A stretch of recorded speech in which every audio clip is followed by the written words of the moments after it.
home purchases. So I'm going to break this down into 3 steps. So the first step we're going to talk about is the wrap-up. And it's kind of an interesting way to start the conversation, calling it the wrap-up, because most people think the wrap-up comes at the end, but it doesn't. Okay, step 1, the wrap-up. And what I mean by the wrap-up is you're going to get notification that a customer is buying a new home. And your notification one of 2 ways. They're going to call the office, or they're going to fax something. So that's how you're going to know. So your job as the person who runs the new home purchases is to reach out to the customer and say, hey, congratulations on buying a new house. That's awesome. Maybe small talk a little bit about the home. Where's it at? Why'd you pick that area?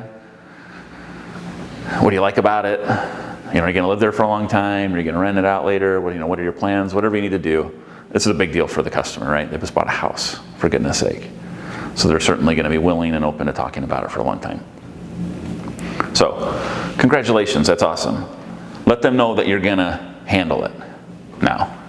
So first of all, you assume the sale. What you don't want to do is say, let me give you a quote for the home. They're not calling you to get a quote. They're just letting you know they got it. So you say, okay, great, I'm going to take care of this for you. I'll make sure your lender has everything they need to finalize this. To make sure that when you close, you're good. I'm going to make sure they have everything they need, right? And that, on our end, what that means is we go out, we take a look at the house, we maybe send an inspector out. Depends on the company that you work for, obviously, but we have to, all this work we have to do, front-end underwriting, to make sure that it's good. And that could take anywhere from 2 to 3 days. Sometimes it takes a week or 2. So we're going to do all this work, and we're going to send the lender what they need to make sure that you close on time. And at this point, sometimes the customer is going to ask, how much is it? What's the price of the home? We don't know yet because we haven't done our research. There's no point in giving them, they're buying the house, there's no point in giving them a quote until we actually do all the research and do our due diligence and make sure we know what the houses should be insured for and all the things. So we just simply say, we'll go over the price when you come in for your appointment before you guys close. And we recommend about a week before you close. Because that way all the steps have happened and it's not a waste of time, because the inspection could come back poorly or the appraisal could come back poorly. So we want to have you come in about a week before you close. That way we know that everything's going to be fine. And when you come in, then we'll go over all your options and we'll know exactly what it's going to be. Give them the price. You explained you've got a lot of work to do to make sure that you do a great job on the home. And you set an appointment for about a week before they closed.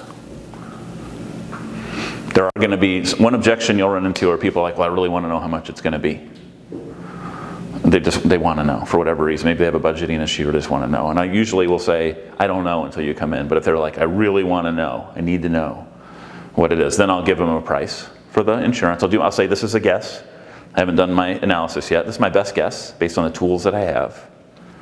But usually what happens, they want us to email them the quote. Okay, all right. So they can send it, or they will say like, I want a copy, and then send a copy to this person or to this fax, to this email. Yes. But mostly I get. So when you say, and when you respond to a customer and you say, we'll go over I don't know the price, I won't know until, when you lead off by saying, I won't know until we meet, 80% of people are going to say, okay. They're going to say, okay, that's fine. I'll make sure I send the lender what they need. I'll CC you on it.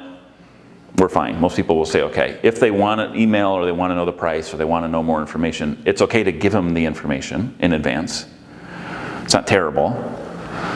You just say, this is just for the minimum insurance that the lender requires. Okay, so I will send you the information, the same stuff I'm going to send to the lender. Just keep in mind that this is for the hazard coverage. This is the minimum insurance that the lender requires. The lender wants to make sure their investment's protected. So they require minimum insurance, replacement cost of the home. That's what they want. They usually want $100,000 liability, which isn't very much, and they just want replacement cost of the home. So you do that, and you send it to them, and you say, I'll see you a week before you close. So that's the first step. Okay. All right, so any questions on that? That's okay, Laura, that's a great question. Save your question, try to save your questions for after I wrap up, because we're recording this, but that was a good question. No, it's okay. I can come up. I figured as much, it's not that big of a deal.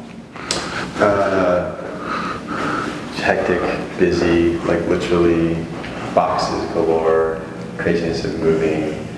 You don't want to come in a week before. I can just value that to make sure they actually come in. Okay, if I say to the customer, we want you to come in about a week before you close to make sure everything's good, to sign everything, I don't get a lot of pushback on that. And I think it's, I figure that's part of the process, especially if they're a new home. they're so used, they know they're gonna do all this stuff and sign all these things. I just don't think that they care that much about that. So it's in my head that I'm thinking that in my head, so they're not. Yeah, exactly, that's right. That's one of the biases that we have about it. Yeah, for sure.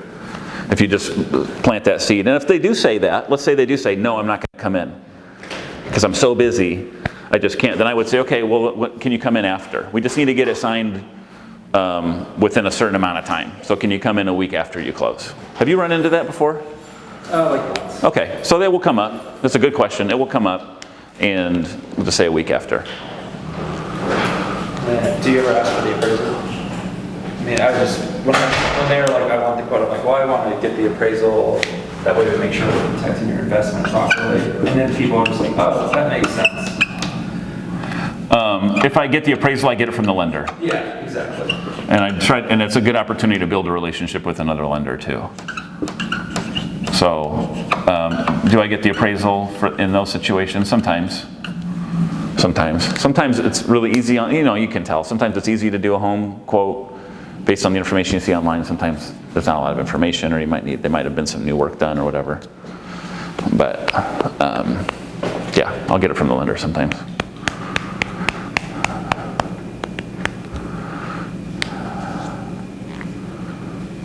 Any other questions on just that part? If you do it well, you won't run into a lot of objections, because people will just, here's where people fail most, is they're like, we really like for people to come in and review everything before they close. So we really like that. Nobody cares what you like or want to do, right? They don't care about that. They don't have time for that. So when you say, we really want to meet with our customers, we really want to make sure we review all the coverages and go over everything, they're going to obviously say things like, do I have to do that? I don't want to do that. Can we just review it now? They're going to say things like that. So that's why when you do it well and you just say, hey, here's what we're going to do. I'm going to make sure everything's written well. We need to meet a week before you close to sign everything. That eliminates all those, do I have to? Because you just said it with authority. But we all say words like, we like to and we want to, and it just kind of, did you use the restroom? Did you give him a key? Yeah. Okay. Or are you just standing outside the restroom knocking or waiting? Just like when you say we have to sign everything, that we actually sign them when they come in, or? So we have a sheet, and we need to have it on the Simplify University. We need to have that sheet. Where they're signing is fine, obviously you don't have to sign the home. Yeah, so the one we have right now, if you guys email John, RYF7, he will send you the worksheet that we use. And it's just, anytime if you want to create, and you can also just add to it or create whatever, it just mentions like life and disability, mortgage disability and things like that. I'll even have someone call once a year to do home reviews, and we can just say something like, hey, noticed that you'll see the appointment in a minute. Yeah. I noticed we never went through this process on your home. It's my bad, our apologies, we missed that. Let's get you in to do that. So you can always go back anytime you want and have this conversation. You just have to skip step one. Okay, preparing for the appointment. It depends on what your company requirements are, but in most cases, what you need to do is you need to make sure the home is insured for the correct amount of replacement costs. That's the work you have to do on the front end. You want to make sure that the home is insured for the right amount. So if it burns to the ground, worst thing happens, the customer is taken care of, as well as detached structures and all that good stuff. What you also want to do is you want to have as much information ready to go beforehand as you can so that you've got ammo. By ammo, what I mean is if you offer products related to disability or life insurance, you want to make sure that you've got all the information you need in advance of the appointment so that you're ready to rock and roll. So questions like, where do you work? What do you do? How much you make? Tell me about your existing benefits at work. Whatever you need to know in order to have a great conversation when they come in for the appointment, which is a week before they close, that's what you want to have prepared. So the more prepared you are, obviously the more fluid it's going to sound when you talk to the customer. After a while, you won't have to prepare anything. You'll be able to just kind of handle it while they're in front of you. So, because there is something nice about handling it while they're in front of you. There's something down to earth and like just natural about just kind of handling it when they're there. When you have a lot of stuff prepared, it's good, don't get me wrong, you should. But the longer you want to eventually graduate from that, because then it doesn't look like you've prepared to sell them things. It's more like, oh, you guys want a quote for that? Oh, that's great. And you can just do it. So that's all you want to do to prepare for the appointment. That's it. Make sure the home's insured for the right amount of stuff, and then have the information you need so that when you offer other products, financial service solutions for them, you're ready to go. So like with the initial call, I mean, if you're asking about like income, for example, is that just an easy, hey, what do you do for work, how much income, why do you need this information? Oh, I need it for the homeowner app. Liability. Yeah, if anyone ever asks ever asks me about why I need their income, I always refer to liability. So one of the most important coverage items on whatever your home or renters or car is a liability. I want to make sure if you get sued, we pay all the bills. And I need to know what you can be sued for.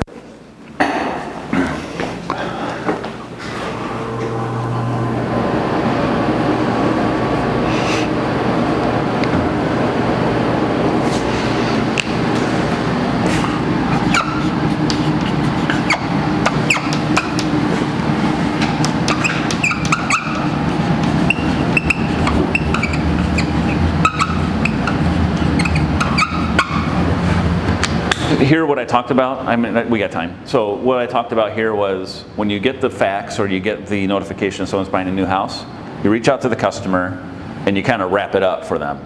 So what I mean by that is you say, great, looks like you bought a new house. Tell me about the house. Small talk about the house, and then let them know I'm going to take care of everything. I got it. I'm going to send your lender what they need so you can close. I'm going to make sure it's insured for the right amount. So I'm going to do all this work to make sure I do a great job for you.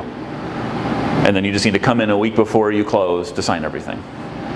And then we just create documents. Were you here when I talked about the document? Yeah, we got it. Yeah, okay. So, and we just go over that. So that's really it. It's really just like, hey, congrats, Spencer, on your new house. Tell me about it. All right, great. We'll see you a week before you close to sign everything. Boom, done.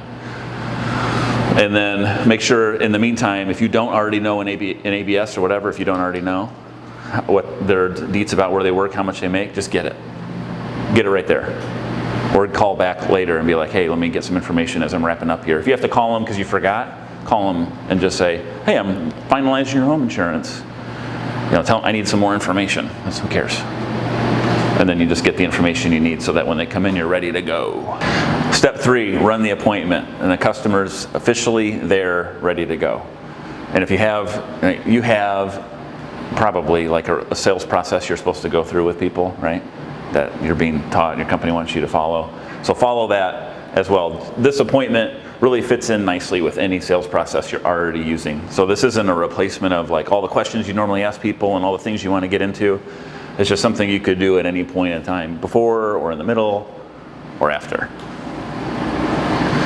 So the client shows up for the appointment.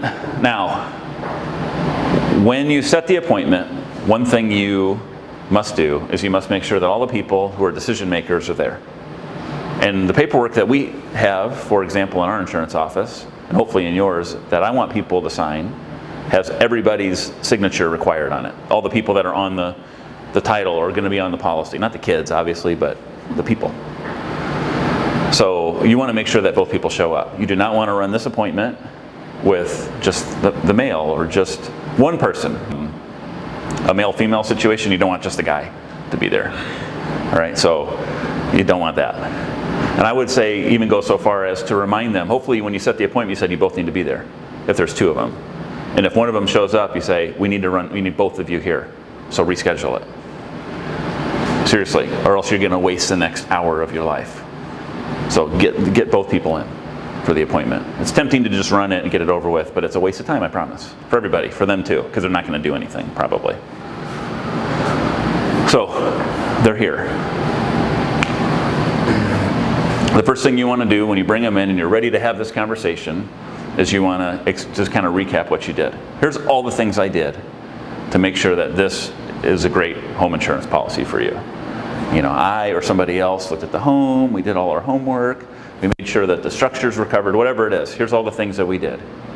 And we determined that the hazard insurance coverage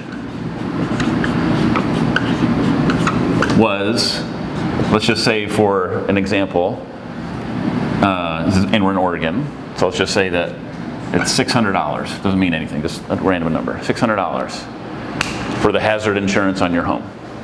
Now I'm going to remind them that this is the minimum coverage required by the bank. This is what they require. Just like on a car loan, if you have a car loan, the bank requires a minimum amount of coverage so that they're protected, right?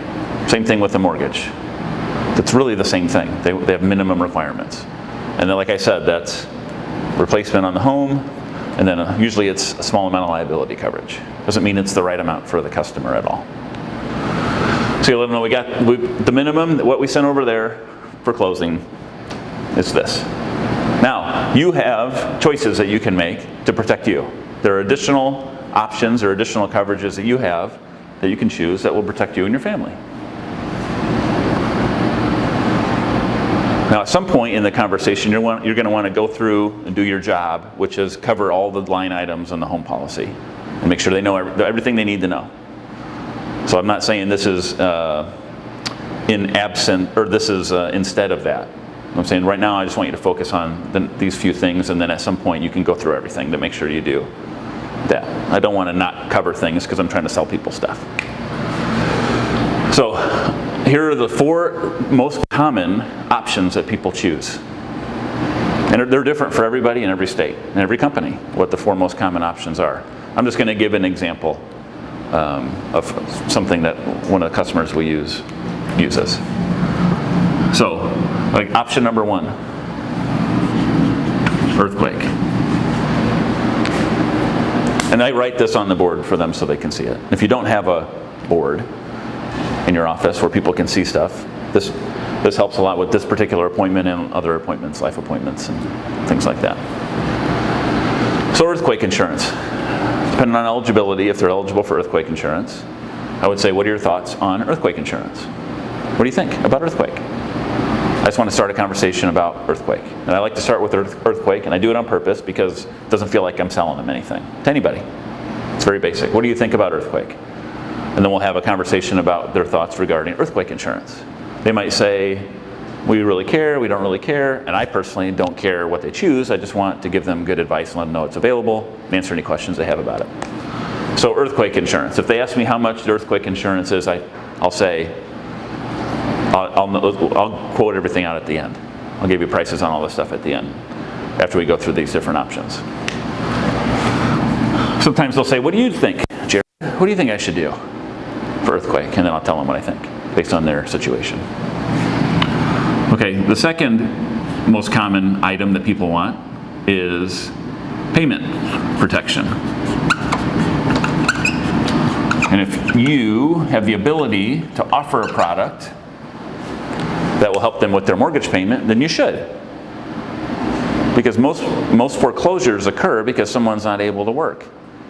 And a lot of times people aren't able to work because of illness or injury. So it's very common for people to not be able to pay their bills because they get hurt. And a lot of people who have insurance through work, to cover disability insurance through work, don't have enough to maintain their lifestyle in their home. Usually if they have it through work, they have a percentage of their income, around half, let's say. How long can you live in your home? 1/2 your income. The answer is rarely very long. Sometimes it's very short for most people. So, Payment protection. This coverage will protect you. We will be able, our company will be able to make your mortgage payment or a portion of your mortgage payment for you in the event that you're hurt sick and not able to work, if it's a qualifying occurrence based on the policy. This is different than what you have through work, because what you have through work is not very much. It's usually only about half. If you have it, it's only about half. And if your employer pays it, it's taxable. So this is different than what you have through work. What are your thoughts on this coverage? I want to get your thoughts. I want to have a conversation about this. And notice I brought up the most common objection before I asked for their thoughts on it. The most common objection to this question is, I have it at work. So I handled that before I even asked. What are your thoughts? They're going to tell me their thoughts. We're going to talk about it. We're going to ask. Sometimes they ask me what I think they should do, and I'll tell them what I think they should do. I love it, by the way, when people ask me what they think I should do. Flood is the third one. Flood insurance is something that, depending on where you're at, people are more and more concerned about global warming, right? Well, there's more flooding. I mean, I know in Oregon there's more flooding the last few years. So flood is a big deal. I say, what are your thoughts on flood insurance? And they'll say, we're not worried about it, or we are worried about it.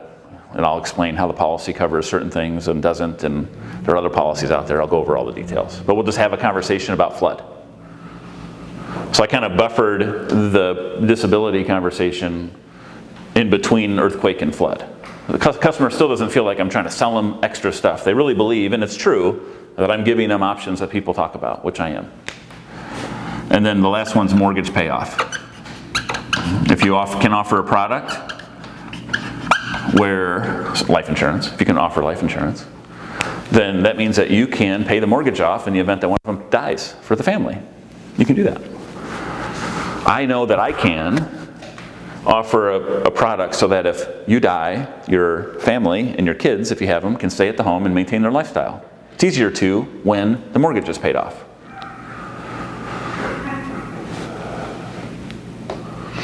This is different from work, because usually work insurance is a very small amount.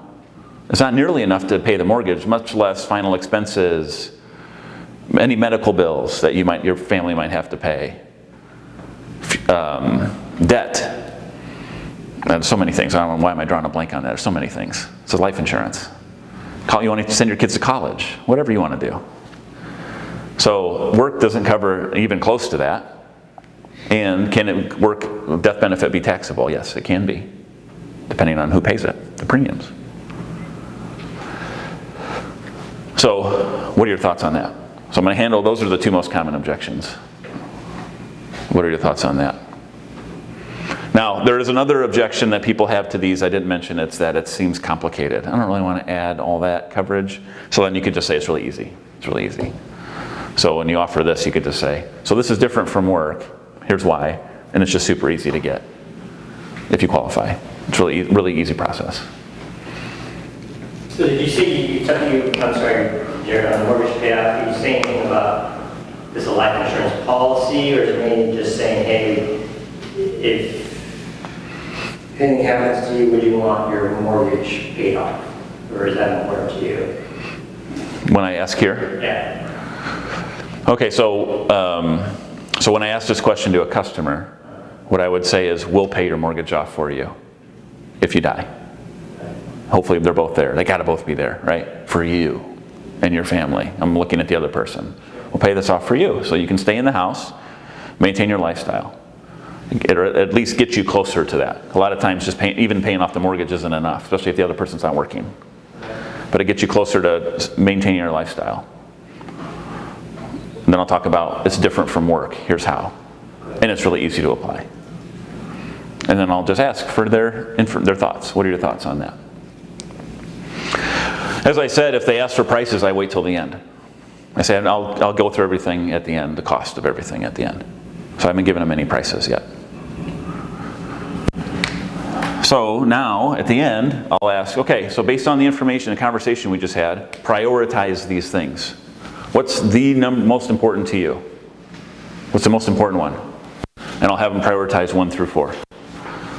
So they might say, well, I mean, making sure we can pay the payment because we as we discussed, we kind of live paycheck to paycheck. We only got 30 days of reserves. So if either of us gets hurt or sick, we're not gonna be able to make it. So that's number one.